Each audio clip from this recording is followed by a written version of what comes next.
By God, I've discovered it. I have learned the truth. I have reached Yu-Gi-Oh! Anime divinity.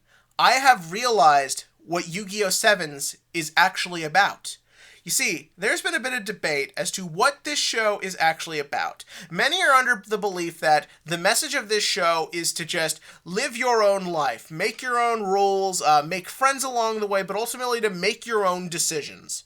Many people say that it's just meant to be a fun, goofy show with no actual message. And many people are saying that the ultimate message is, buy more Yu-Gi-Oh, you little fucks. And all of these things are to some extent true. But I have realized what this show is really here to tell us. It is here to give us one of the most important, culturally significant messages of our time. It is here to save our crumbling society by telling us the thing we all need to hear. And that thing is, don't simp. This is a cautionary tale about what happens when you simp. That is what this is. This show shows that if you simp, you will end up being just a shell of yourself. Someone whose only existence is to contribute to the existence of that one holy form that you will never get close to. They will not care about you. They will not want to help you. All they'll ask is more from you. You think you'll get somewhere that you won't, and then one day you'll learn the truth, but you'll do nothing because your life is empty, and this is all you have. All you have is your desire to simp and that person's bathwater. That is what Yugioh Sevens is trying to save us from. This is the most important television show ever made.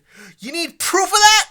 You want me to explain it? I mean, it's why you clicked on the video, but fine. Here we go! Let's set the scene up. Yugioh and crew have been sentenced to work in a mine. That's right! They're putting small children to work in mines. Proof that society will not improve itself in like the 70 years the show is set from, and child labor laws will get all the more worse. The future is not good. Anyways, actually, this is a post-5Ds world. Like, why are we surprised? Anyways, so, Yugioh and the crew are working in a mine, but the plan is to eventually figure out what they need to know. In the meantime, they have sent Kaizo and Sebastian to go get to Nail to figure things out from there. How a 6-foot-tall robot was able to collect enough trash to think that it's them, and then escape from a fairly large hole in the ground and get apparently several miles is beyond me, but he did it. So then Kaizo and Sebastian have an argument about how much of simps they are. They literally begin arguing about their dedication to, oh, you're not dedicated to Nail-sama, but I'm so dedicated to Roman-chan. Why am I including the ends of their names? I don't know. Anyways, they've had this argument before, but this was the epitome of it.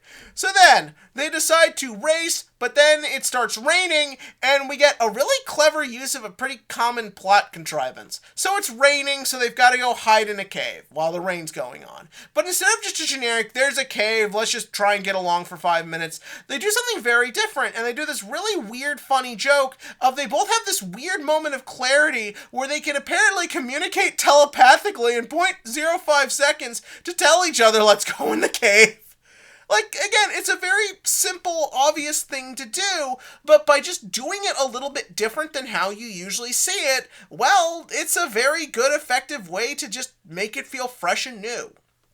So then they're in the cave, and they are clearly one step away from just embracing each other in love and passion. If you did not get that feeling of watching these two wet in front of the fire next to each other, then you're probably more well-adjusted than I am.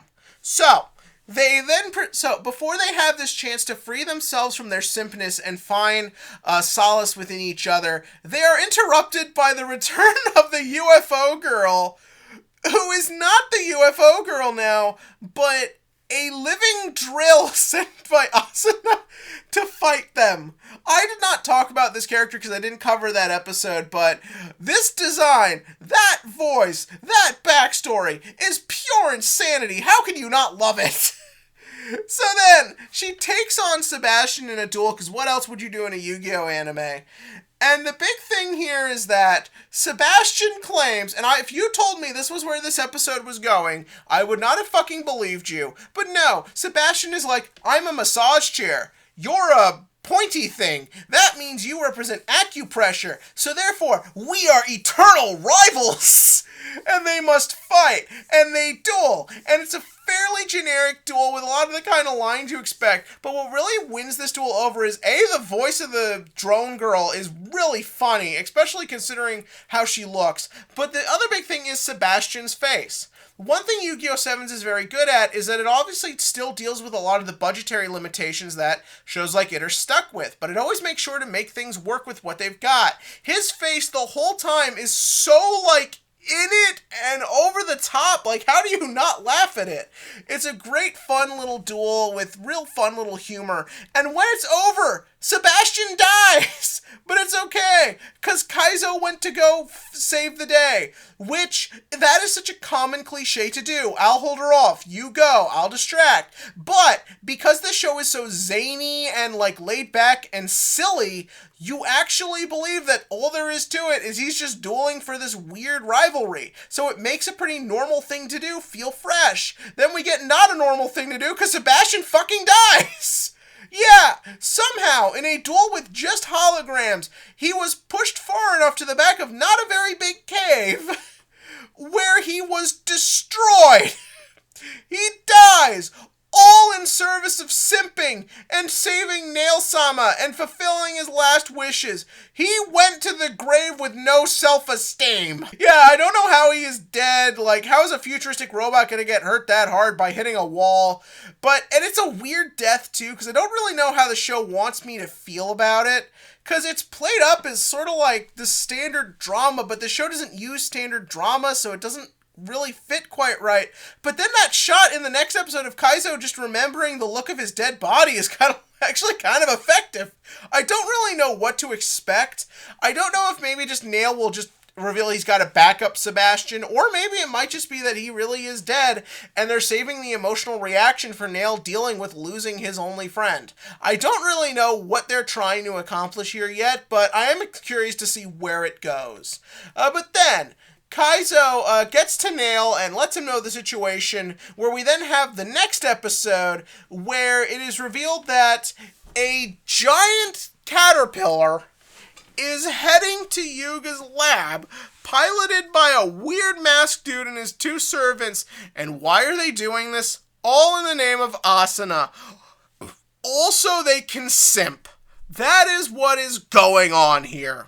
Further proof, don't simp. That's right, people died. Okay, we saw the one guy, but I'm going to assume like 30 people died as they like went to Yuga's lab.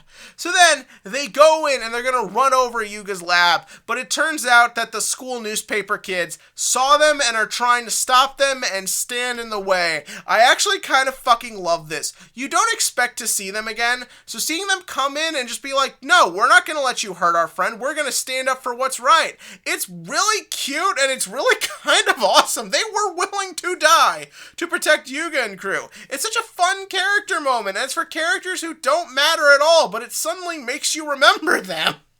So that's really cool, and of course, naturally, they're not gonna die because Tiger shows up, because why the fuck not? And she's all just kind of like, no, I will stop you. I will save Yuga. And so then she duels, and of course she wins. And I could make a joke about how she's very obsessed with blowing into long spear-shaped objects, but I'll behave myself. I have been making simp jokes for 9 minutes. So she beats him, and then he's about to still destroy everything anyways, when the ultimate man, what else do I call this guy at this point, just pops out of the ground and is like, no, I know you did all this to protect Asuna. I know you did it so you could simp. But no, we have to be better than that and follow our honor and our rules so we can simp further in the future. You see, we have nothing. All we have is serving our little girl. Or big girl. I don't know how anything works in this show anymore. So then, we skip to Yuga and crew, who are lost in the mine, and it is a little lazy that both episodes had the same opening joke of just Rook almost ruining the plan, but it is what it is. And while they're just lost in the mine, Roman's about to die by drinking mine water. Again, this is why you don't let 11-year-olds in mines. But then Kaizo And one of the three Dino Kids shows up. Not all three, just one of them. And this is such a great little scene. And the reason for that is these kids, these three dinosaur kids, same with the newspaper kids, have no identity. The only thing that distinguishes the newspaper kids is one of them was almost raped by Kaizo. Like, nothing defines any of these little groups of kids besides just being that little group of kids. But by having only one of them show up, insinuating the other two are in the middle of something else in their normal lives, and that this kid showed up and he has this little thing where he can sniff out holes or whatever, that's such a great little character moment. You will now remember this kid for having some other role than just being part of another group of characters. It's little character building moments like that the show just excels at that I love. Even in the end credits, when they just show just a bunch of single images of just these different characters having fun in their lives and just living their lives, it's really cute and I kind of fucking love it. So yeah, so then we get our final proof of simping in this episode, and this kid brings water for everyone to drink. Kaizo found this kid! Kaizo got to Nail and saved all their asses. So what does his beloved Roman-chan do? Oh, she doesn't even fucking care. She just immediately starts thanking the kid for bringing the water and saving their asses. Kaizo is stuck there watching. He's stuck at the end, watching as someone else gets all the thanks for his hard work, watching as his beloved person he has donated all his money to her OnlyFans account for is once again thanking everyone else, because the truth is out there. The truth is she knows he's got him around her little finger. I actually really like how now she's kind of like taking advantage of it. It's really funny. But no, gotta stick to the bit. She is manipulating him, and she will continue to do it, and he'll fall for it because he's nothing! He's nothing! I mean, he's not anything, he's not real. He's a fictional robot in a goofy TV show, but still, nothing! And so at the end of the episode, they break into a wall, which is where we are going from here. I assume to a landfill full of just bad dual disc designs. So that was this week's episode of Yu-Gi-Oh! I hope I have proven to you the ultimate message of simping in the Yu-Gi-Oh! World and why we must protect ourselves and stand up for ourselves and not donate all our money just because someone's going to show us a little TNA and then proceed to draw a picture of a Miltank on a wall, and you laugh because it's Miltank and Miltank's funny and this is what your life has turned into and I should probably go see a therapist. So anyways, that was Yu-Gi-Oh! Sevens this week. Very fun all around, and as always, tell me what you thought about this episode below. As for the TCG question of the week, I actually forgot about that in my previous 2 attempts to do this video. So, I think yesterday or the day before, Konami posted a potential dates for Nats to happen. Obviously, I don't remember all the locations, but for right now, I think they're putting it literally the same weekend it was supposed to be when it was attempted last year. It would be in Orlando of June of 2021. Now look, I know the idea of reopenings and trying to hold events again can be a very controversial topic for a lot of people, but we kind of got to address it here because that's what we do. Do you think it is a wise idea to, even if it doesn't happen, like my gut says it's going to get canceled again, do you think it is at least a good idea to have something in place if you can do something? Do you think it's sort of a good idea to start setting in some return to normalcy and potentially being able to do things if things get under control? Because there's a lot of theories going around right now as to what the future can hold. And as much as we'd like to believe that you can just keep everything on hold until things are okay, the reality is that you do need to start planning for the future and you do need to start implementing ideas, and maybe those things will change, but you gotta start somewhere. I don't really know if putting Nats up again and starting the hype up for it is a wise decision. I really don't. But I want to know if you guys have any takes or opinions. There's no right or wrong answers here. Unless your answer is to literally do Nats tomorrow. That might be a little much. But tell me what you think about that below. And as always, click to like, click subscribe, and join me next week for more profound revelations about human society through children's television.